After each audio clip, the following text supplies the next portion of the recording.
안녕하세요. 저는 지금 40대 중반에 접어든 나이로 8살짜리 딸 하나, 4살 된 아들 하나 키우면서 살고 있는 주부입니다.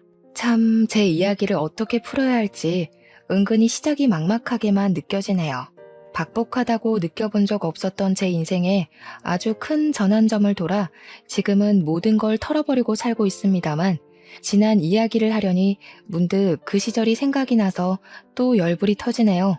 제 얼굴에 침을 뱉는 이야기가 될 수도 있지만 한번 시원하게 털어버리고 새 출발해 보려고 이렇게 사연을 올리게 되었습니다. 제 사연 재미나게 들어주시고 자기 전에 제 이야기 떠올려 주시면서 저를 힘들게 했던 그 인간들을 향해 욕 퍼부어 주시면 감사하겠습니다. 그럼 두서없이 나열될지 모르겠지만 제 이야기를 한번 풀어보겠습니다. 제가 남편을 만나게 된 건 아주 우연 같은 일이었습니다. 같은 회사에 재직 중이던 남편은 저의 사수였는데 평소에 일적인 대화 이외에 다른 말을 나눠본 적 없을 정도로 아주 대면대면한 사이였습니다. 물론 같은 회사, 같은 부서 사람이다 보니까 자연스럽게 알게 되는 일상생활이 있긴 했지만 둘이서 대화를 나눠본 적은 없었던 것 같습니다. 남편이 워낙 쑥스러움을 많이 타고 다른 사람들과도 대화를 길게 이끌어 나가지 못하는 그런 남자여서 더 그랬을지도 모르겠습니다. 그 우연 같은 날은 아주 비가 많이 오던 날이었는데 대중교통을 이용하던 제가 버스 정류장에서 집으로 가는 버스를 기다리고 있었던 날이었습니다. 보통 버스 정류장 앞에는 하수구가 있기 마련인데 담배꽁초로 인해 막혀버렸는지 물 웅덩이가 고여 있었습니다. 제 앞을 지나치던 차 한 대가 물 웅덩이를 빠른 속도로 지나갔고 저는 졸지에 물 세례를 받아야 했습니다. 쫄딱 젖어서 황당함을 느끼기도 잠시, 버스를 탈 꼬락서니가 아니라서 발을 동동 구르며 택시를 타야 하나 고민을 하고 있었습니다. 그때 뒤에서부터 천천히 달려오던 차 한 대가 제 앞에 서더니 저한테 감기 걸리겠다고 빨리 차에 타라고 하더라고요. 어두워서 처음에는 누군지 몰라봤는데 자세히 보니까 저의 사수, 즉 남편이었습니다. 저랑은 집 방향이 정반대인 것으로 알고 있었는데도 불구하고 저를 집까지 데려다 주겠다고 하더라고요. 평소 같으면 부담스러워서 그 호의를 거절했겠지만 이미 속옷까지 다 젖어버린 탓에 어쩔 수 없이 신세 좀 지겠습니다 하고 남편의 차에 올라탔습니다. 당연히 물이 뚝뚝 떨어지고 있었기에 차 시트가 엉망이 되어버렸습니다. 며칠 전에 다른 팀 팀원과 차 산 지 얼마 안 됐다고 차 자랑하는 이야기를 들었었는데 저 때문에 차 시트가 다 더러워져서 어떻게 하냐고 죄송하다고 이야기를 했습니다. 그러니까 저한테 괜찮다고 하면서 빗물에 쫄딱 젖어서 버스를 타고 가는 게 더 마음에 걸린다고 이야기를 하더라고요. 저한테 전혀 관심도 없는 줄 알았는데 그 이야기를 하면서 귓가가 빨갛게 물드는 걸 보면서 이 사람이 나한테 관심이 있다는 걸 그제야 알게 되었습니다. 제가 웃으면서 농담이랍시고 지금 저한테 고백하시는 거예요? 하고 말을 던졌는데 고개를 푹 숙이면서 어쩔 줄 몰라 하더라고요. 저도 솔직히 당황스럽기도 하고 놀랍기도 해서 사수님 혹시 저 좋아하시는 거냐고 했더니 그걸 아직까지도 눈치를 못 챈 거냐고 하는 겁니다. 아니, 평소에 저한테 말 한마디 살갑게 붙여본 적 없는 사람이 그러니까 너무 놀랍더라고요. 그래서 저도 어떻게 알겠냐고 나한테 말이라도 한번 걸어보지 그랬냐고 하니까 갑자기 자기랑 한번 만나볼 생각 없냐고 집에 가는 내내 어필을 하더라고요. 자기 명의로 된 오피스텔도 하나 있고 차도 얼마 전에 샀다면서 우리 나이가 있으니 결혼 상대로 봐도 괜찮지 않냐고요. 이상하게 차에 타기 전까지는 부담스러운 대상이었는데 그런 말을 하는 게 귀엽게 느껴지더라고요. 그래서 저도 충동적으로 만나볼까 싶은 생각이 들어서 좋다고 한번 만나보자고 이야기를 했습니다. 그 전까지는 대화를 많이 나눠보지도 않고 관심이 없어서 몰랐는데 우리 남편에게는 조금 마마보이 같은 기질이 있었습니다. 차라리 대놓고 마마보이였으면 제가 진즉에 헤어지기라도 했을 텐데 그런 수준까지는 아니었고요. 그냥 가끔 가다가 우리 엄마가 하는 정도였습니다. 뭐 대화하다가 그런 거 있잖아요. 우리 엄마가 그러는데 여자는 엉덩이가 커야 한대. 그래야 애를 잘 낳는다고 하더라. 우리 자기는 엉덩이가 커서 걱정 없겠어. 이런 말이요. 그때도 당연히 왜 그런 말을 하지? 라고 생각을 하긴 했는데 사귄 지 얼마 되지도 않았고 여자들에게는 그런 마음들이 하나씩은 있잖아요. 다른 사람은 이 사람을 고치지 못했을지언정 나는 이 사람을 뼛속까지 바꿔놓을 수 있다는 자신감.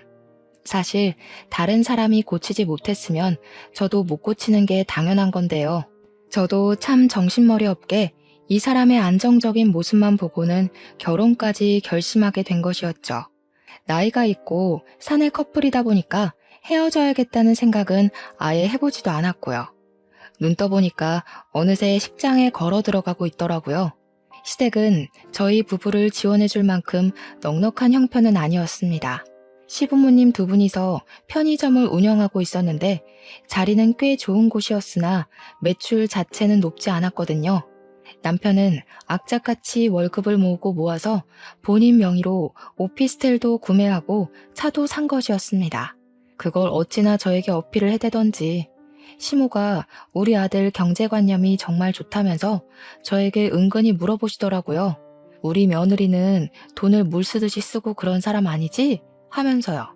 저야 뭐 그때까지는 농담인 줄 알고 하하 웃었죠. 사실 저는 월급 모은 걸로 현물을 사둔 게 없었거든요. 제 명의 오피스텔이 있는 것도 아니고 차가 있는 것도 아니고요. 근데 그 사실을 알고 은근히 저를 깎아내리더라고요. 남자는 군대도 갔다 오고 사회생활도 늦게 하는 편인데 우리 며느리는 아들보다 모은 게 없어서야 원. 이런 말로요. 시부모님은 편의점을 운영하면서 부지런하게 살고 있다고 아르바이트생도 최대한 안 쓰려고 노력하는 편이라고 하셨습니다. 그러면서 저에게 은근히 가끔 우리 편의점 일도 도와주고 할 수 있지? 그래야 예쁨 받는 며느리가 되는 거라고 하셨죠. 그 말을 듣는데 이 결혼을 해야 하는 게 맞나? 하는 생각이 들기도 했습니다. 그러던 와중에 우리 아버지께서 수제 구두를 만들어 파시는 일을 하셨었는데 거래하던 업체가 대금도 주지 않고 도망가 버리는 바람에 갑자기 빚을 지게 되셨습니다. 아버지의 잘못은 아니었지만 아버지에게 재료를 공급해 주시는 사업장의 대금을 받아서 경비 처리를 해드려야 했는데 그 돈이 사라졌으니 어쩔 수 없게 된 것이었죠. 저는 남편에게 우리 결혼을 조금 미뤄야 할 것 같다고 조심스럽게 이야기를 하게 되었습니다. 아버지의 사업이 갑자기 좋지 않게 되었으니 어쩔 수 없다고 하니 남편이 이럴 때일수록 결혼을 더 빨리 해야 한다는 겁니다. 제가 성질을 살짝 부리면서 돈이 없는데 어떻게 결혼을 하느냐 했죠. 그러니까 당장은 집이 좁을지는 몰라도 아이가 없으니 자기 오피스텔에서부터 신혼생활을 시작하면 되지 않겠냐고 하더라고요. 저희 가족이 살고 있던 집도 잔금을 하청업체 사장님들께 보내줘야 해서 팔기 일보 직전이었거든요. 저 하나 사라지게 되면 우리 부모님께서 쓰실 집만 구하면 되니까 부담이 오히려 덜하겠다 하는 생각이 번뜩 들었던 거죠. 그래서 좋다고 그럼 빨리 결혼을 하자고 이야기를 했습니다. 확실히 사정에 쫓겨서 결혼하는 느낌이 들긴 했습니다.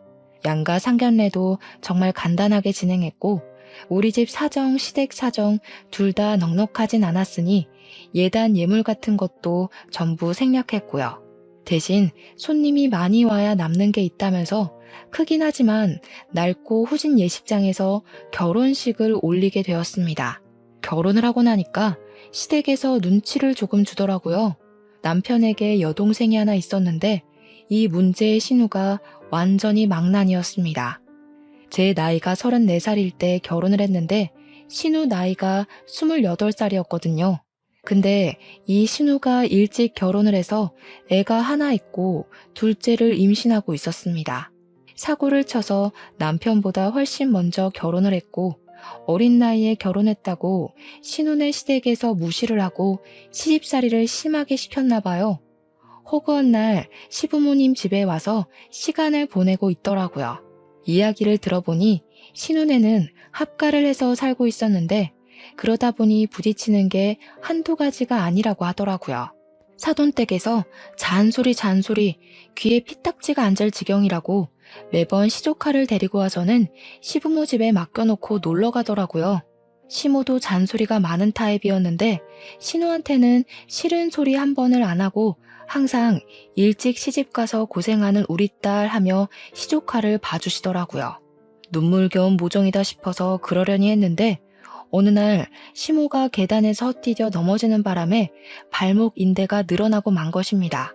병원에서 몇 주간 깁스를 하고 지내야 한다고 했다며 신우한테 아이를 한동안 봐줄 수 없다고 선언을 하신 거죠. 다들 아시다시피 그 나이에 발목을 한번 다치면 제대로 치료하지 않는 이상 자주 발목을 다칠 수 있거든요.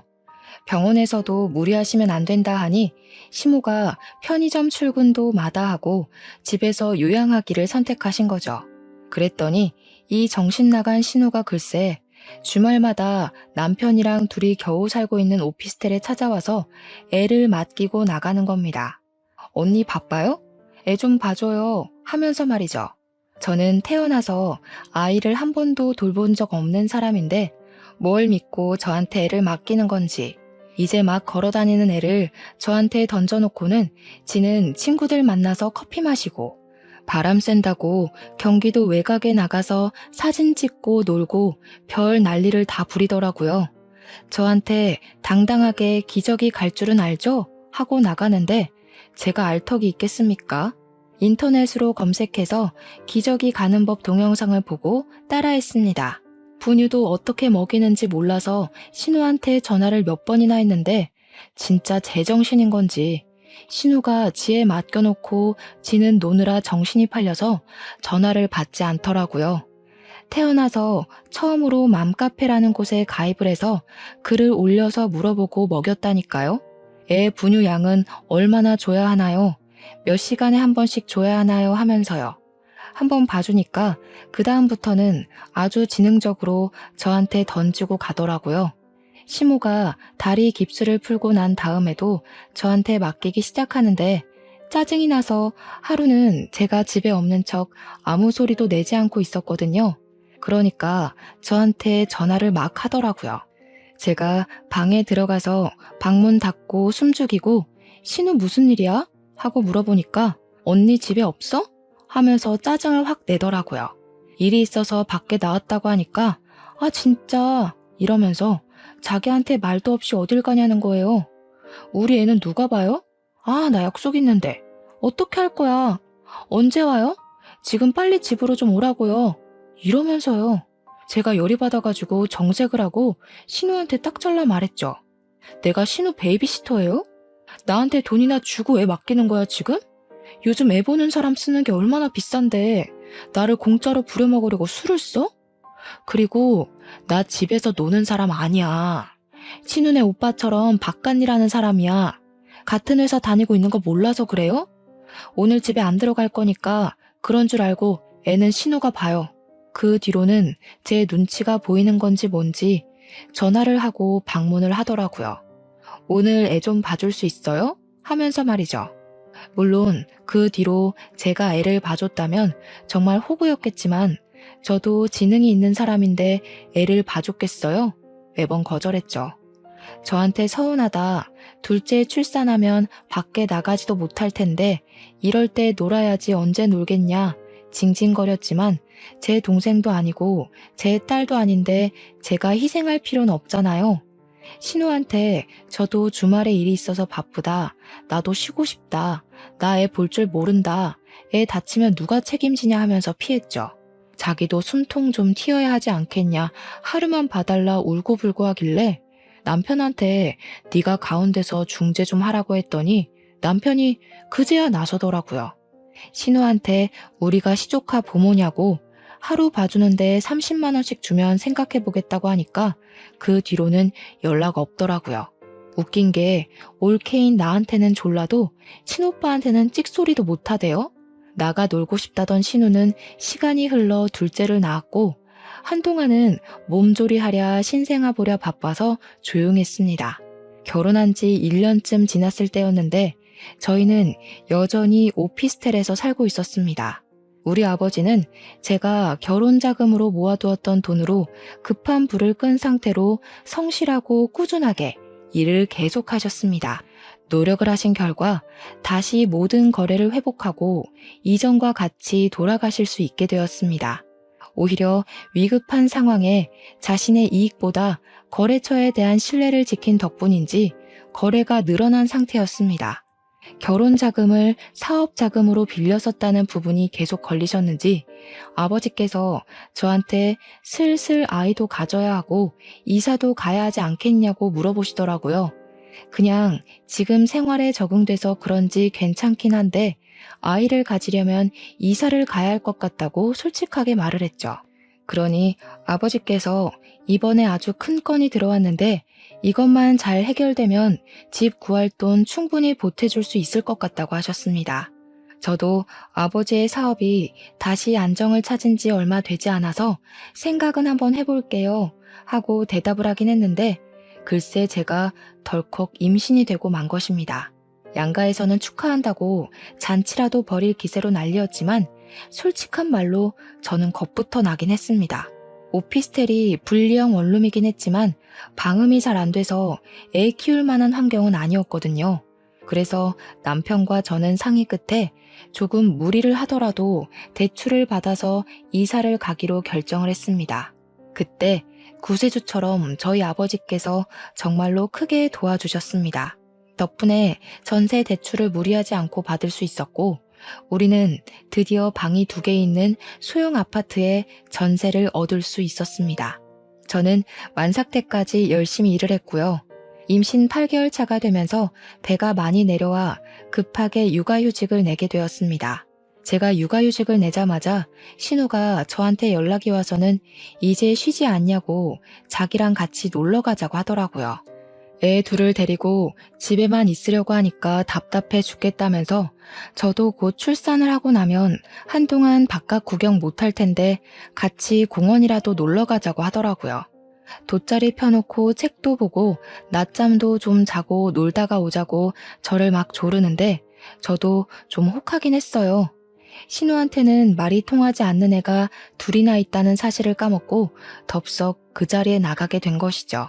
신우의 첫째 아이는 4살이었고 그때 마침 배변 훈련을 하는 중이라면서 기저귀를 차지 않고 나왔더라고요. 어린이집에 다니고 있었는데 거기서는 화장실을 잘 가린다나 어쩌나 저야 뭐 애를 낳아본 적이 없으니까 그런가 보다 하면서 있었죠. 근데 둘째 애는 돌이 아직 안 된 아기였거든요. 둘째가 배가 고프다고 울고불고 해서 공원에 힘겹게 도착하자마자 돗자리를 펴고 분유부터 먹이고 있었습니다. 정신이 하나도 없어서 당기는 배를 부여잡고 돗자리에 딱 앉는 순간 첫째 애가 쉬 이러더라고요.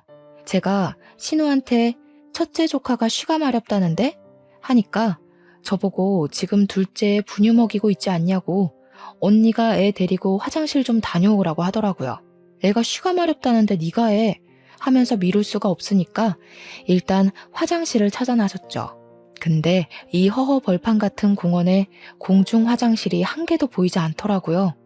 놀래서 공원 근처에 있는 카페에 들어가서 화장실 좀 쓸게요 하니까 직원이 한숨 푹 쉬면서 음료를 주문해야 화장실을 쓸 수 있다고 하더라고요. 아기가 많이 급하다고 그래서 먼저 갔다 와서 계산을 하겠다고 하니까 직원이 저한테 얄짤없이 주문하고 가시라고요 하는 겁니다. 제가 아이스 아메리카노 하나 주세요 하고 카드를 주려고 하는데 글쎄 첫째 조카가 바지에 그냥 쉬를 싸버린 겁니다. 카페 바닥에 오줌이 졸졸졸 떨어지는데 아르바이트생도 으악 저도 으악 다 같이 얼음이 되어버렸죠. 조카애는 어쩔 줄 몰라서 눈물이 터지기 일보 직전인데 아르바이트생이 인상을 팍 쓰면서 아줌마가 치우세요 하더라고요.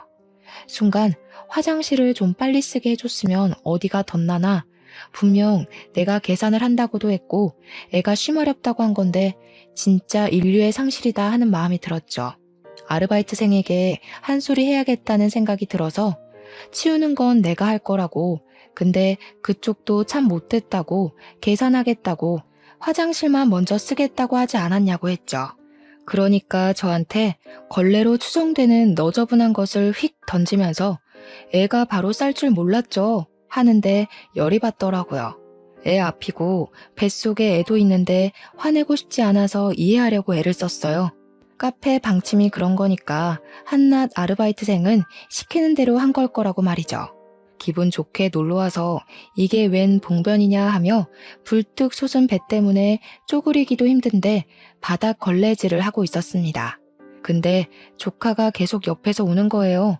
바지에 쉬를 해서 축축하다고 안아달라고 하면서 말이죠. 4살이지만 부끄러웠던 건지 제품에 자꾸 달려드는데 바지에 축축하게 묻은 쉬가 제 옷에 다 묻어버리더라고요. 안 되겠다 싶어서 아르바이트생한테 계산도 했으니까 화장실을 좀 가겠다고 했죠. 오줌 다 쌌는데 화장실에 가서 뭐 하시게요? 설마 세면대에서 빨래라도 하시게요? 안 돼요. 아니, 커피 사면 화장실 이용할 수 있다면서요. 저 커피 샀잖아요. 화장실 가는데 왜 안 돼요? 오줌 다 쌌는데 왜 가냐고요? 진짜 참을 수 없는 깊은 화남이 올라와서 아르바이트생한테 가서 들고 있던 아이스 아메리카노를 그냥 던져버렸어요. 더러워서 내가 여기 화장실 안 쓴다고, 그리고 너네 내가 본사에 다 컴플레인 걸 거라고 소리를 고래고래 질렀습니다. 커피를 뒤집어 쓴 알바가 놀랬는지 울던데 그건 제 알바가 아니죠 뭐. 그리고 조카를 안아들고 다시 돗자리로 왔는데 제 옷에도 쉬가 다 묻어서 짜증이 확 나고 배가 나와서 걷는 것도 힘든데 애까지 안고 걸으려니 죽겠더라고요. 신우가 저랑 조카를 보자마자 뭐야 바지에 쉬했어? 하면서 2차전을 시작했습니다. 아니 올케 언니, 애 화장실도 제대로 못 데려가고 이게 뭐예요 정말. 여보로또 안 챙겨왔는데 아 이걸 어떡해? 짜증나. 기껏 여기 와서 애 분유 먹이고 바로 집에 가야 하는 거야? 그러더니 울고 있는 조카한테 막 성질을 내면서 다그치더라고요. 바지에 쉬한 게 누군데 울고 있냐? 짜증나니까 그만 울어라. 4살이나 먹어놓고 왜 쉬는 바지에 싸고 있냐 하면서요. 지는 돗자리에 앉아서 아기 분유나 먹이고 있었던 게 무슨 할 말이 그리 많아서 짜증을 내나 싶더라고요. 아니, 애가 참을 만큼 참았다가 못 참아서 쉬를 했겠지. 그거 하나 못 가렸다고 이렇게까지 애한테 화를 내? 언니가 빨리빨리 움직였으면 바지에 쉬를 할 일도 없었겠죠. 신우, 말 그렇게 하는 거 아니다 정말? 내 옷 더러워진 건 안 보여? 나도 화장실 찾으려고 이 공원을 다 뒤졌어. 화장실을 찾았을 땐 이미 조카가 쉬를 싸버린 걸 어떻게 하니? 됐어. 기분 정말 나쁘다. 나 갈게. 그리고 정말 이 상태로는 놀 기분이 안 난다 싶어서 택시를 잡으려고 큰 길로 나오니까 신우가 뒤에서 아기 둘 데리고 짐을 들고 막 쫓아오더라고요.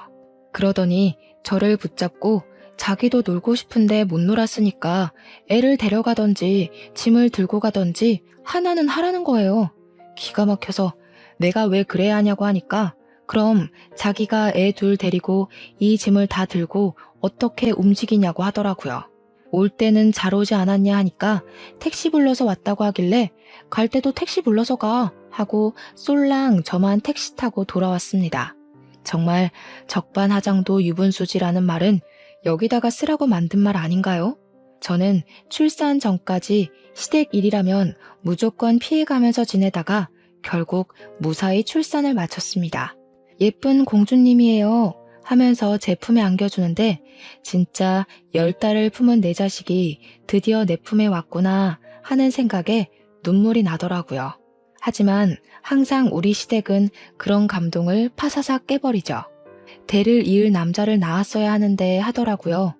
시모가 제 손을 꼭 잡더니 수고했다고도 아니고 둘째는 꼭 아들 낳자 하는 겁니다. 우리 며느리가 기도빨이 부족한가 봐 하시면서요. 기도가 모자라서 떡하니 달고 나와야 할 게 안 달고 나왔다고. 그게 방금 출산한 사람 앞에서 할 말인가요? 뒤에서 듣고 있던 저희 부모님도 기가 막히신지 헛기침을 하시더라고요. 몸이 막 쑤시고 정신이 오락가락하는 와중에도 지고 싶지 않아서 시모한테 웃으면서 대꾸했죠. 아들을 낳으려면 남편이 노력을 해야 하는데 제가 노력한다고 될 게 아닌 것 같아요. 하고요. 그러니까 시모가 몰라서 그런다며 왜 옛날 사람들이 절 가서 아들 낳게 해달라고 기도를 하는 건지 모르냐고 하시대요. 도라르방 코 만지면 아들 낳는다는 소리 모르냐고. 그게 다 기도 열심히 하면 아들 낳을 수 있어서 그런 거라고요. 시모한테 어머님 종교 없지 않았냐고 웬 기도 타령이냐고 하니까 아들 낳으려면 예수고 부처고 알라고 다 믿어야 한다고 하더라고요. 진짜 이게 상식적인 사람이 할 말인지. 이해가 안 가서 피곤해서 자야겠다고 하고 이불 뒤집어 썼습니다. 몸조리 잘하고 육아휴직도 알차게 썼습니다. 거의 1년을 꽉 채운 다음에 복직을 해야 할 시기가 다가왔는데 애를 어찌해야 좋을지 막막하더라고요. 아직 돌도 안 된 아기를 어린이집에 보내자니 신경 쓸 게 한두 가지가 아니더라고요. 거기다가 돌쯤에 아이들이 자주 아픈 것도 한몫했고요. 회사에 복직을 해야 하나 말아야 하나 고민을 하고 있는데 눈치를 챈 남편이 저에게 넌지시 말을 했습니다. 자기가 승진도 했고 월급도 이전보다 올랐으니까 육아에 집중을 하는 것이 어떠냐고요. 집 대출금도 우리 아빠가 도와주신 덕분에 잘 갚고 있으니까 회사를 그만둬도 괜찮을 것 같다고 하는데 솔직한 말로 경력 단절된 여성이 되고 싶진 않았습니다. 근데 또 우리 아이를 두고 출근을 하자니 그게 눈에 밟혀서 안 되겠는 거죠. 일이냐 육아냐 정말 며칠을 고민하다가 결국에는 사표를 내게 되었습니다. 집에서 본격적으로 육아맘으로서의 생활을 시작하게 되었죠. 처음에는 정말 좋았습니다. 날이 다르게 성장을 해가는 우리 아이를 보면서 뿌듯하기도 하고 신기하기도 했고요. 근데 시간이 지나니까 집에서 살림만 하는 제가 너무 초라해 보이고 우울함도 찾아오고 하더라고요. 애는 점점 말을 안 듣지, 저는 집 밖으로 나가지도 못하지, 사회생활하는 남편이 너무 부럽더라고요.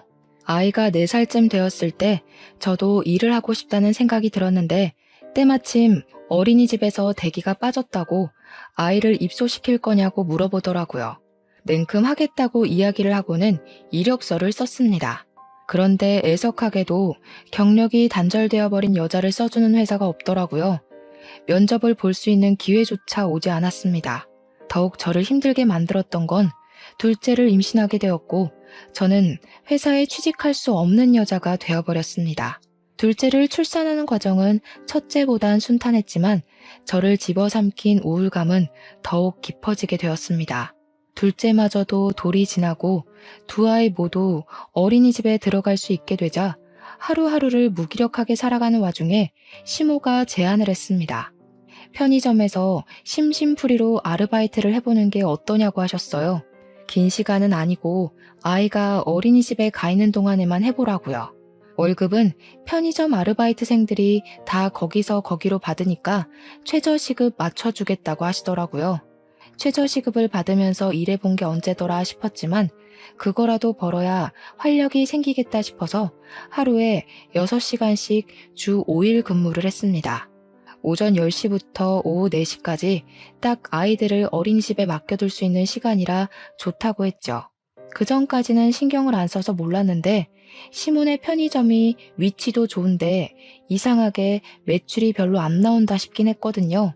알고 보니까 시부가 출근을 하면 편의점 앞 파라솔에 앉아서 담배도 피우고 친구들이랑 바둑도 두고 맥주를 마시고 있더라고요. 어느 누가 그런 편의점에서 물건을 사고 싶겠습니까? 다들 길 건너에 있는 다른 편의점을 가더라고요.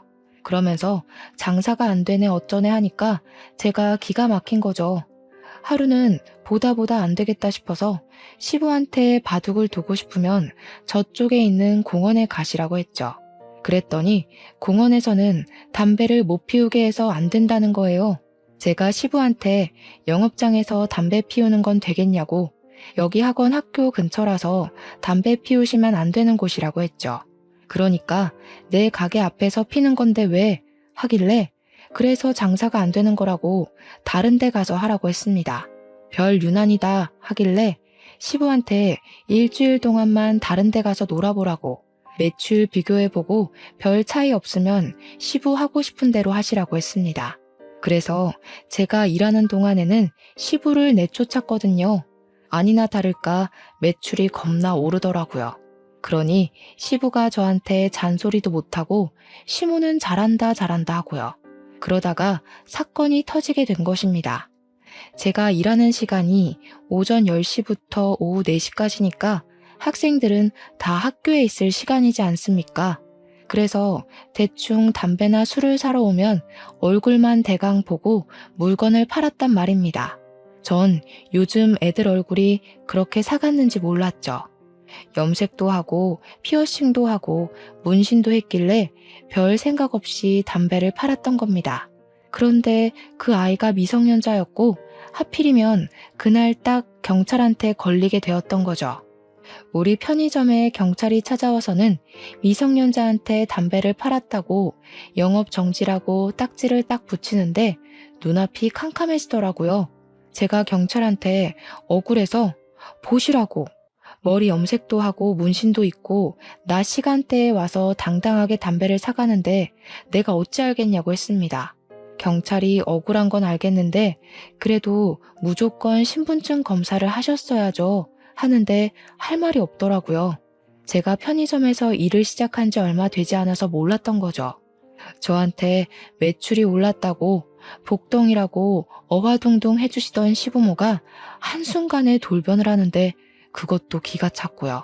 신분증 검사를 안 해서 일주일이나 영업정지를 먹었는데 어떻게 할 거냐고 닥달을 하대요? 네가 매출 다 물어낼 거냐? 다른 건 몰라도 냉장식품들 유통기한은 어떻게 할 거냐? 네가 폐기물 다 떠안고 가라. 네 월급에서 까겠다 하면서요. 진짜 너무너무 억울해서 잠을 설칠 지경이었습니다. 제 월급 고스란히 시부모가 꿀꺽하는데 더럽고 치사해서 일을 그만두고 싶다는 생각을 하게 되더라고요. 그래서 저 일 안 하겠다고 하니까 무책임하다고 하면서 갑자기 그만두면 알바는 어디서 구하냐고 저한테 생각이 없대요. 신우 시키라고 했더니 시부는 애 봐야 해서 바쁘다고 변명을 하대요. 신우 애가 우리 애보다 더 큰데 걔네도 다 학교 다니고 어린이집 다니는데 뭐가 문제냐고 했죠.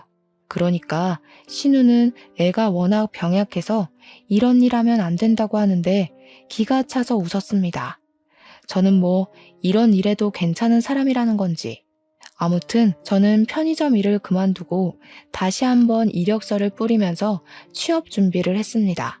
근데 제가 너무 취업에 대한 스트레스를 받았던 건지 아니면 시댁 때문에 그랬던 건지 어느 날부터 가슴이 찌릿찌릿 아프더니 가슴에 혹 같은 게 만져지는 것 같았습니다.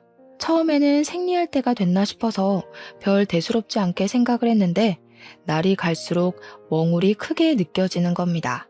시간을 내서 초음파를 보러 갔는데 글쎄 제 가슴에 혹이 떡하니 있다고 모양이 조금 이상하다며 조직 검사를 해보는 게 좋겠다고 하더라고요. 병원에서 그런 소리를 들으니까 갑자기 하늘이 무너지는 듯한 기분이 들고 저도 모르게 인터넷에 검색을 하게 되더라고요. 유방암, 유방의 혹, 조직검사 이런 것들이요. 대부분이 암에 관한 이야기였고 생각보다 젊은 환자들이 많고 완치율도 꽤 높다는 것을 알게 되었지만 그만큼 부작용에 시달리는 사람들도 많더라고요. 항암 치료를 시작하면 머리털이 빠지고 살이 빠지고 근육이 다 빠진다고 하면서 그런 후기들을 보는데 참 겁이 났습니다. 생각하지 말아야지 하면서도 한번 저를 늪에 빠뜨리니까 계속해서 불안함이 증폭되더라고요. 집에 돌아와서 한참을 혼자 멍하니 인터넷에 암 후기들을 검색해 보다가 시간을 보니 남편이 퇴근을 할 시간이 다 되었더라고요. 집에 돌아온 남편에게 가슴에 혹 같은 게 있는데 조직 검사를 해봐야 정확하게 할 수 있대 하면서 덤덤한 척 이야기를 했습니다. 남편이 눈을 크게 뜨면서 저한테 암이래? 유방암이야? 하더라고요. 아직 어린아이가 둘이나 있으니 우리 남편에게도 얼마나 청청병력 같은 소리겠습니까? 흐르는 눈물을 막 억지로 닦아내면서 아직 잘 모르겠다고, 모양이 이상하다고, 전부 암은 아니라고 하더라. 조직 검사를 해봐야 알 수 있을 거래 라고 병원에서 들은 이야기를 해주었습니다. 근데 남편이 저를 빤히 바라보더니 당신 보험은 다 들어져 있지? 하더라고요. 순간 위로도 아니고 보험금 이야기를 하니까 기분이 나빠서 아니? 보험 없는데? 라고 대꾸를 했어요. 물론 보험 가입이 되어 있었습니다. 우리 부모님께서 어릴 때부터 들어주셨던 실비의 생명에 종신보험까지 있을 건 다 있었지만 괜찮냐는 말도 없이 보험부터 묻는 게 괘씸하더라고요. 갑자기 남편이 머리를 막 헝클이더니 그 나이 먹도록 보험도 안 들어놓고 뭐 했냐고 망했다고 하는 겁니다. 이게 다 무슨 소리인가 싶어서 멍하니 있으니까 암 치료는 무슨 돈으로 하냐고, 유방암 약 비싼 거 아니냐고 돌겠다고 하더라고요. 순간 온몸에 피가 차게 식는 것 같은 느낌이 들면서 너무너무 실망스러웠습니다. 그러더니 저한테 장인 장모 돈 좀 있대? 우리 부모님은 돈 없을 건데? 암 치료 무슨 돈으로 하지? 대출금도 갚아야 하고 애도 키워야 하는데 하면서 혼잣말을 하더라고요. 제 손을 딱 잡더니 그거 크기가 크대? 다른데 전이됐으면 우리 그냥 치료 포기할까? 하더라고요. 이게 정신 나갔다 싶더라고요. 남편한테 화를 내면서 지금 나보고 죽으라는 거냐고 하니 가망 없으면 굳이 돈 쓸 필요가 있네요. 냉정하게 생각하자면서 우리 자식들은 누가 키우냐고요. 진짜 이런 놈이랑 더 살아야 하나 싶더라고요. 그래? 그럼 그냥 이혼하자. 이혼? 이혼이 무슨 애들 장난이냐? 너 실비나 암 보험은 없다고 했지만 사망보험도 없어? 도저히 화를 참을 수가 없어서 남편 새끼의 뺨을 있는 힘껏 쳤습니다. 바로 빨갛게 부어오르는 뺨을 부여잡고 저를 멍하니 쳐다보더라고요. 야, 이 짐승 새끼야. 네가 사람이냐? 어? 사람이야? 나한테 괜찮냐는 말 한마디 없이 보험금 타령이야 지금? 내가 암인지 아닌지도 아직 모른다고 했지. 어떻게 치료를 포기하자는 둥 그딴 소리를 해? 네가 그러고도 내 남편이야? 사람이냐고. 야, 그러면 돈 없는데 무슨 암 치료를 해? 장인 장모가 해준대? 우리 집에서는 못 해줄 것 같으니까 하는 소리 아니야. 그리고 보험금 타령이 왜?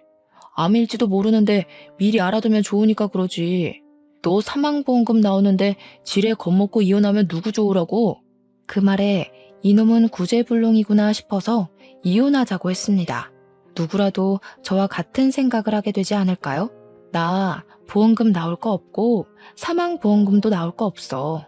어차피 우리 자식들 어떻게 크는지 너 관심도 없었잖아. 내가 키울 거니까 이혼하자 우리. 암이든 아니든 이혼하자고. 누가 무서울 줄 알고? 나도 혼자 사는 게 편해. 아들이든 딸이든 유방암 유전되면 어떡하냐? 나 병수발 못 든다. 저는 그런 남편의 반대쪽 뺨도 때려버렸습니다. 지금 우리 자식들 유방암 걸리라고 저주를 하는 것도 아니고 어떻게 저런 소리를 할 수 있는 건지 저는 그 길로 짐을 싸서 친정으로 왔고 남편에게는 이혼 도장 찍어줄 테니까 서류 작성해서 오라고 했습니다. 싹싹 빌면 봐줄까 싶기도 했는데 진짜 정신 못 차리고 이혼 서류 들고 집으로 찾아왔더라고요. 우리 부모님도 저한테 이야기를 다 전해 듣고는 남편 새끼 얼굴도 보기 싫다고 서류만 낚아채고는 문 닫아 버리셨습니다. 저도 서류 빈칸 싹 다 작성해서 다시 남편에게 전해줘야 하는데 찾아가는 수고도 하고 싶지 않아서 퀵 불러다가 보내버렸습니다. 양육비는 제가 아이들을 키우는 대신 남편이 매달 100만 원씩 지원을 해주기로 했고요. 그렇게 서류를 처리하고 있는 동안 조직검사에 대한 결과가 나오게 되었는데 다행히도 유방암은 아니라고 하더라고요. 단지 혹의 크기가 여기서 더 커지면 수술을 해서 떼어내어야 한다고 추적 검사를 하자고 하시더군요. 얼마나 다행이었는지.